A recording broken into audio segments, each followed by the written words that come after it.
Halo, assalamualaikum warahmatullahi wabarakatuh. Jumpa lagi dengan saya, Freddy Sudaryanto di channel YouTube-nya Freddy Sudaryanto Spot, masih seputar kasus Jalan Cagak Subang. Baik, pagi ini saya akan coba membahas masalah kasus Subang ini.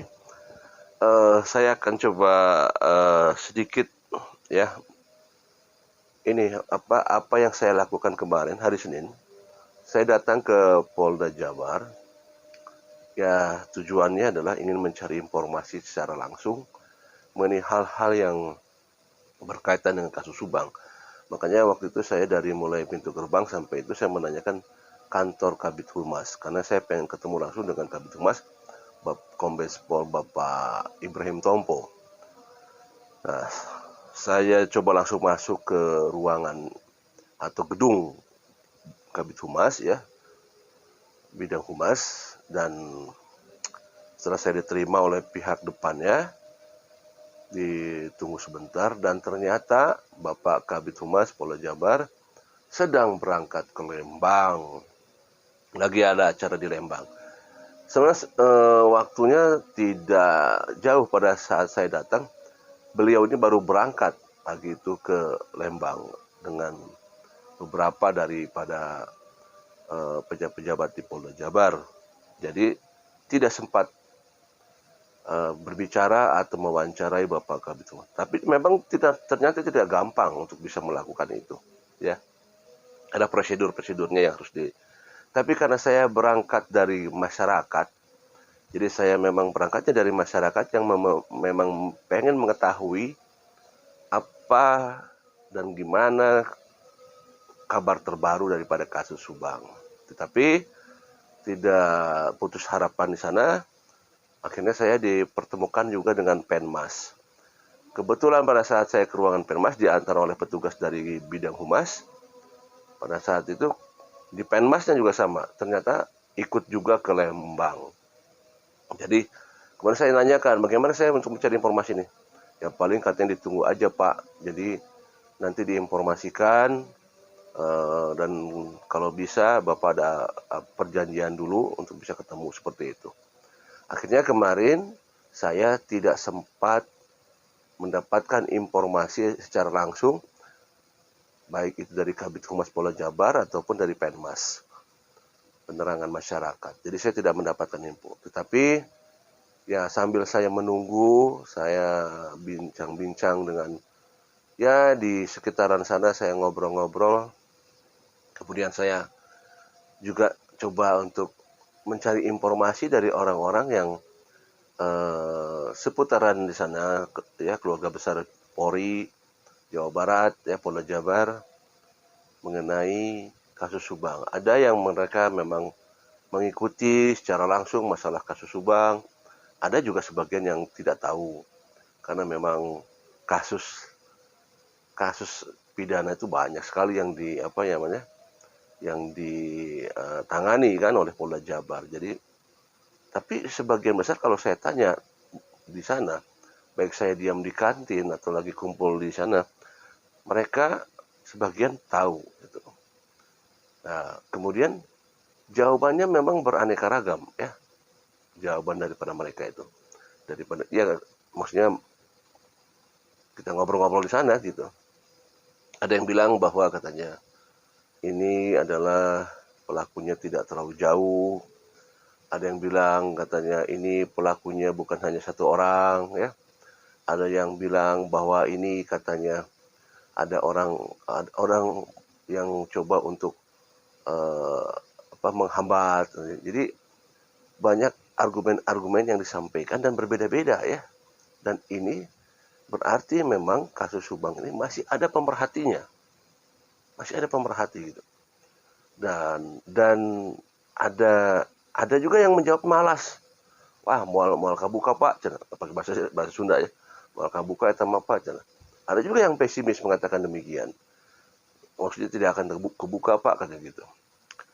Ya, itu argumentasi ya, argumen daripada mereka-mereka yang sebagian ada yang mengetahui. Nah, tapi saya tidak videokan karena mereka tidak mau divideokan katanya. Wajarlah mereka tidak mau divideokan. Tapi yang itu yang saya tangkap daripada obrolan-obrolan kemarin itu. Jadi sekali lagi mohon maaf, kemarin saya tidak bisa mencari informasi dari Kabid Humas Polda Jabar ataupun dari Penmas.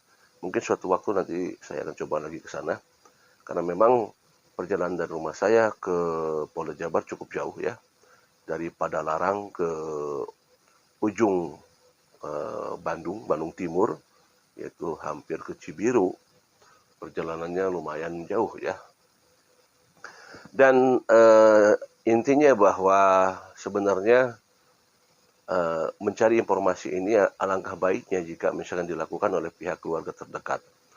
Ya kita berharap kepada Pak Yosep, Kang Yoris, selalu menanyakan kepada pihak Polda Jabar, dan untuk Pak Yosep ini sebenarnya sudah dilakukan ya, karena lewat kuasa hukumnya yaitu Bapak Rahman Hidayat yang katanya pernah menanyakan kepada penyidik yang pernah menanyakan Pak Yosep, dan kita pernah dengar di media informasi itu disampaikan oleh Bapak Rahman Hidayat. Nah, ya harapan juga dari Kang Yoris juga ikut menyuarakan, bukan hanya dari Kang Yoris, malah kalau bisa sih dari saksi-saksi lain yang memang terdekat dengan kedua almarhumah. Akankah begitu saja 1 tahun berlalu, dibiarkan begitu saja, sehingga sepertinya kasus ini akan sepi seperti itu?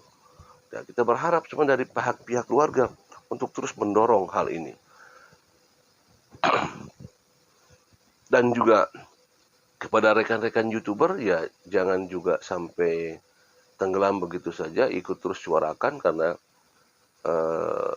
kasus ini jangan sampai lenyap begitu saja. Upaya kita semua,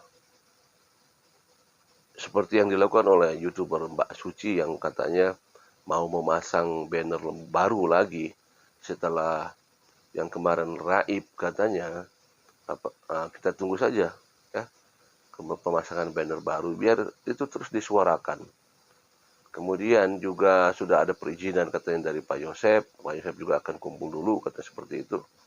Ya mudah-mudahan terus disuarakan kasus Subang ini, asal jangan sampai lenyap begitu saja. Ya, kita juga berharap kepada YouTuber yang lain, ayo kita sama-sama berangkat ke Polda, bareng-barengan. Kapan kita berangkat ke sana untuk menanyakan secara langsung, ya, supaya ya tetap aja ini disuarakan. Karena dengan disuarakan terus, info ini akan masuk ke pusat, sampai ke Polda Jabar. Saya yakin bahwa pihak Polda Jabar juga akan attention terhadap kasus ini. Tidak mungkin ini akan dibetieskan. Kita berharap terus ya, dan yakin bahwa Polda Jabar akan terus mengungkap kasus ini. Karena kita juga, atau saya pribadi, hal-hal yang kemarin terjadi ya, seperti penangkapan saksi S, itu pun sudah ada kerja daripada pihak kepolisian khususnya Polda Jabar bahwa adanya penangkapan, walaupun ya saksi S walaupun katanya sudah dilepas.